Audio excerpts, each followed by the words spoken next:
Hello, Yokota! Thank you, General Martinez, Ambassador Haggerty, Minister Sato, General Maihara, General Nicholson, Admiral Sawyer, and to all the brave men and women of Japan Self-Defense Forces. Thank you for that warm welcome. Thank you to all that you do here at Yokota Air Base, and to the men and women in the uniform of the United States of America. Thank you for being the cornerstone of the Pacific.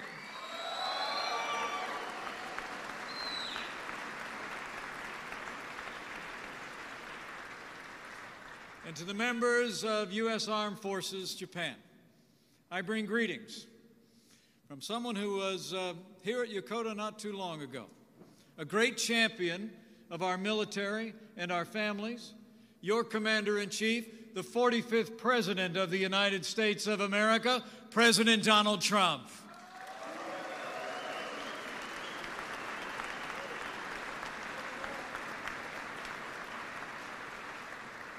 You know, when the President was here just a few months ago, he spoke words that really bear repeating today. He said, "We salute you, we honor you, and we stand proudly with the men and women who defend us." And as I stand here today, I know I speak on behalf of your Commander-in-Chief and, frankly, all of the American people when I say to our forces gathered here and to our great allies, we couldn't be more proud or more grateful for your patriotism, your courage, and your selflessness. Give yourselves a round of applause.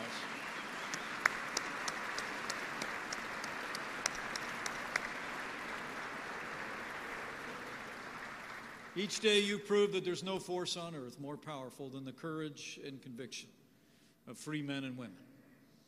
You are from the rest of us, but you are the best of us, heroes all. And your service in this place, in the cause of freedom, speaks louder than anything that I could say today. As the old book says, you did not love your lives so much as to shrink from this calling. Here you are, the Americans among you, so far away from home, because the United States and Japan are bound together by a time-honored alliance, by an abiding oath of friendship, and we are bound together by an unshakable commitment to freedom.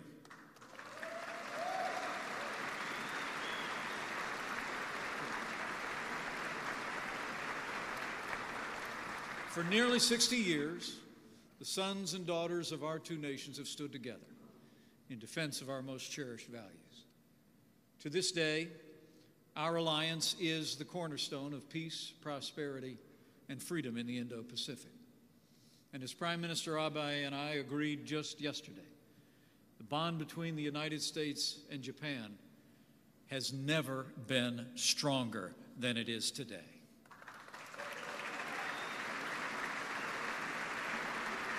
This very base is proof of our steadfast fidelity to each other and our shared security. Yokota Air Base is a citadel of strength and a symbol to the world that we will ensure our peace and security through superiority and power. It boasts the headquarters of both U.S. Forces Japan and the Japan Air Defense Command. And you represent one of the greatest concentrations of our combined military might anywhere in the world. Yokota Air Base demonstrates, in fact and indeed, that the full range of the capabilities of the armed forces of the United States are dedicated to our common defense. And all across these lands and seas and skies, America's matchless strength is on display every day.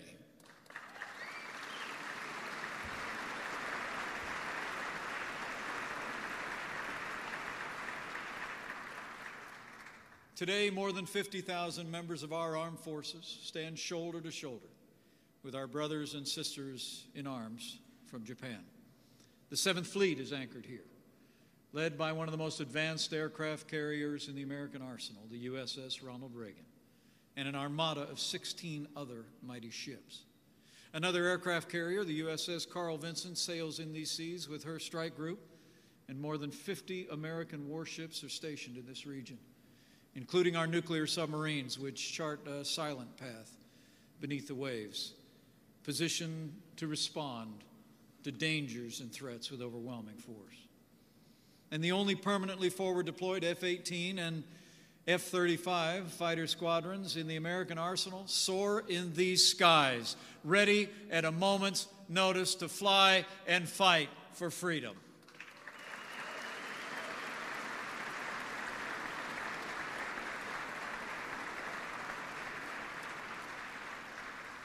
To see this sight today is deeply inspiring to me.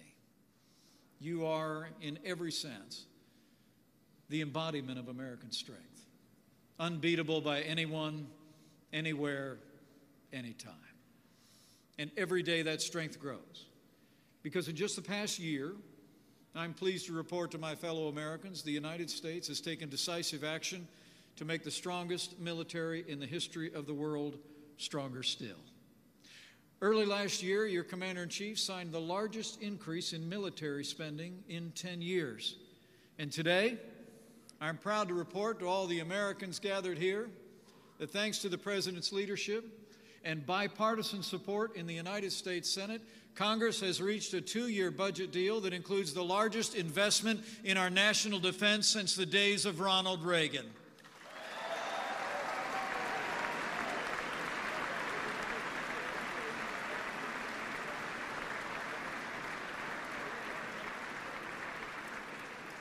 An $80 billion increase in our national defense, including the largest pay increase for military members in 8 years.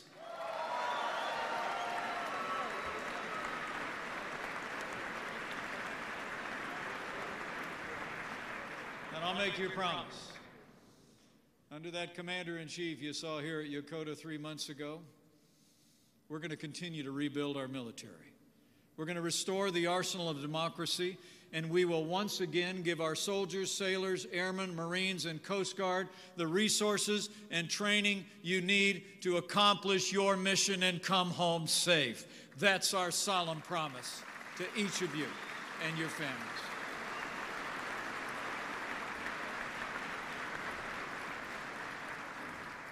But our commitment doesn't stop there. Just last week, our administration released our nuclear posture review. As we modernize our nuclear arsenal, you can be confident we'll make our strategy more flexible, tailored to the threats that we face today. And we will have the nuclear might to deter any strategic attack on our nation, our people, or our allies around the world.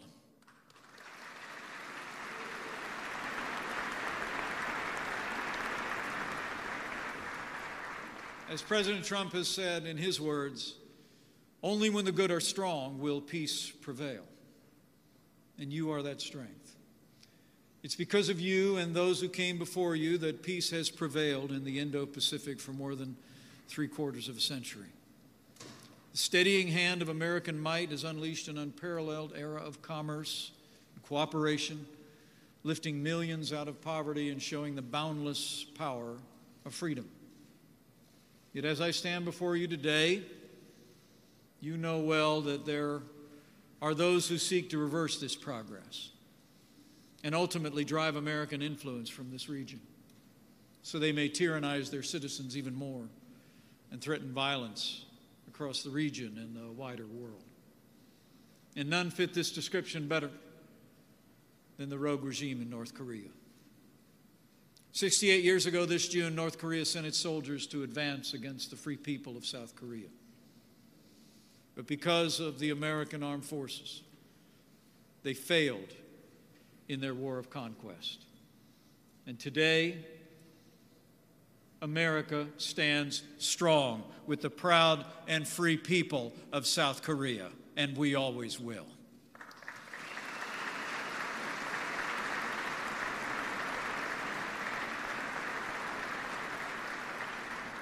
But since that time, decades ago, the despots in Pyongyang have subjugated their own people, forcing them to live in what President Trump recently called a prison state.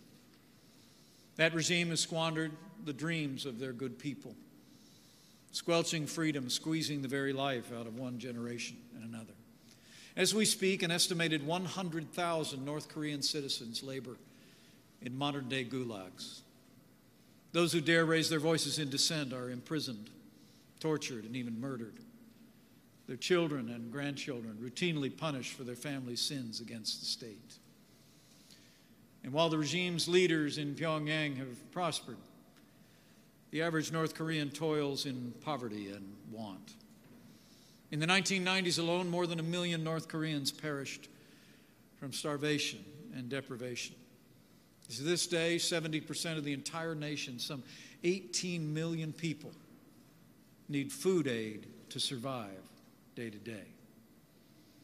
Most tragically, nearly 3 out of every 10 North Korean children under the age of 5 have been physically stunted by malnourishment, and they will bear that mark of deprivation for the rest of their lives.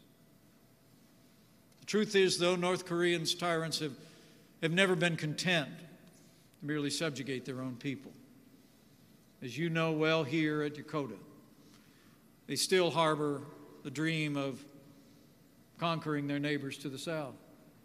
In recent years, North Korea has threatened Japan, the United States, and our allies across this region. In the pursuit of their ends, North Korea has long supported international terrorism. For the past 2 decades, it's devoted essentially every available resource as well to the development of nuclear weapons and ballistic missiles. The American people, the people of Japan, and freedom-loving people across the wider world long for the day when peace and prosperity replace Pyongyang's belligerence and brutality. Together with our allies and partners, we will continue to strive to peacefully dismantle North Korea's nuclear program and alleviate the suffering of its people. But sadly, despite our efforts over the decades, every step of the way, North Korea has answered the overtures of the wider world and our two nations with willful deception, broken promises, and endless and escalating provocations. In fact, within less than 30 days last year, the regime launched 2 missiles here over Japanese territory and conducted, in the same period of time, another nuclear test. North Korea's continued threats have stirred the United States of America to act.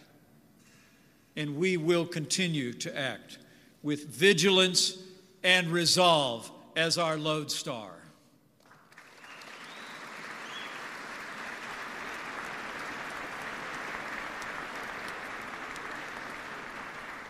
Working with Japan and our allies and partners, the United States has already brought unprecedented economic and diplomatic pressure to bear on North Korea. And as I announced yesterday, we will continue to intensify this maximum pressure campaign on North Korea until it abandons its nuclear and ballistic missile programs once and for all. But until that day arrives, let the world know, from here at Yokota Air Base and beyond, we are ready for any eventuality. The United States of America will always seek peace. We will ever strive for a better future.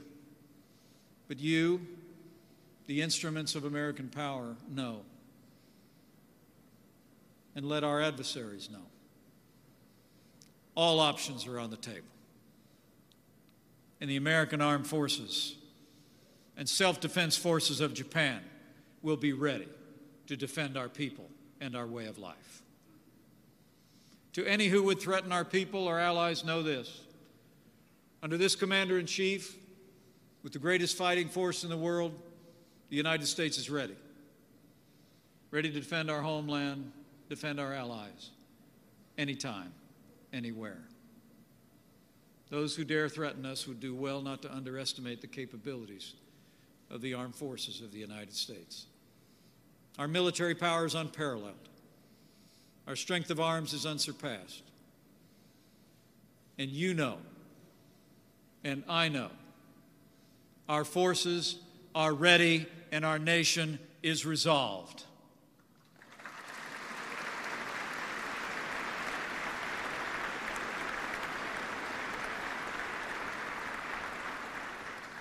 As the old book says, a soldier does not bear the sword in vain. Let the world know we will defeat any attack and meet any use of conventional or nuclear weapons with a response that is rapid, overwhelming, and effective. And so today, on behalf of your Commander-in-Chief, I urge you,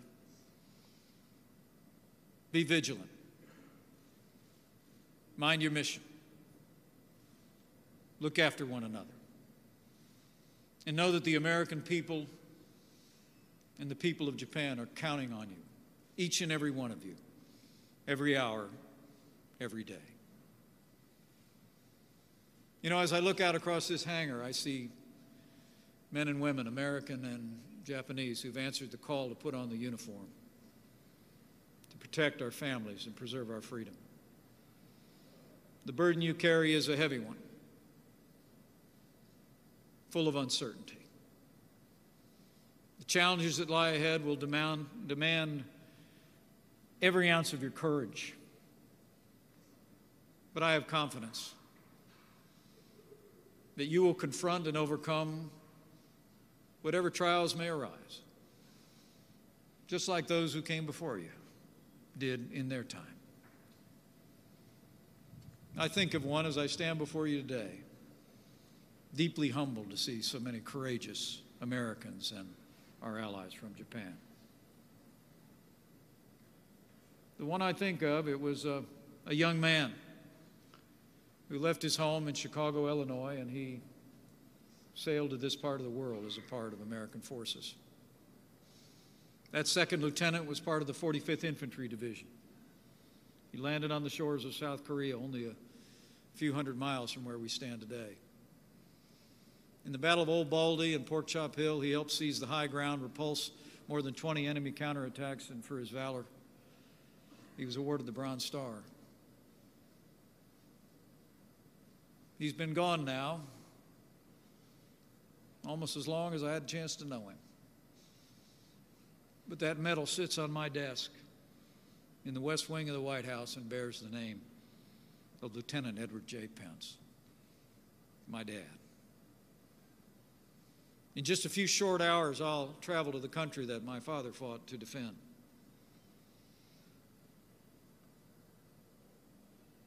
I stand before all of you today who are part of that long line of men and women who sacrificed so much to advance freedom in the Indo-Pacific. I have a heart full of gratitude. When I go to South Korea, I'll pay tribute to him, to all of his brothers and sisters in arms, many of whom gave the last full measure of devotion in that war and in times that have passed since. But rest assured that I'll also have a heart filled with gratitude to all of you. And like millions of Americans, I'll breathe a prayer of thanks. Thanks to you and to your families who followed in his footsteps, who are standing a post in your time to keep the lamp of liberty lit in this ancient land. You know, for generations, the United States has stood guard over the Indo-Pacific, together with our cherished ally, Japan. And we always will. Today, as in ages past, our commitment is unwavering. Your courage is inspiring. And the spirit of our peoples is unconquerable.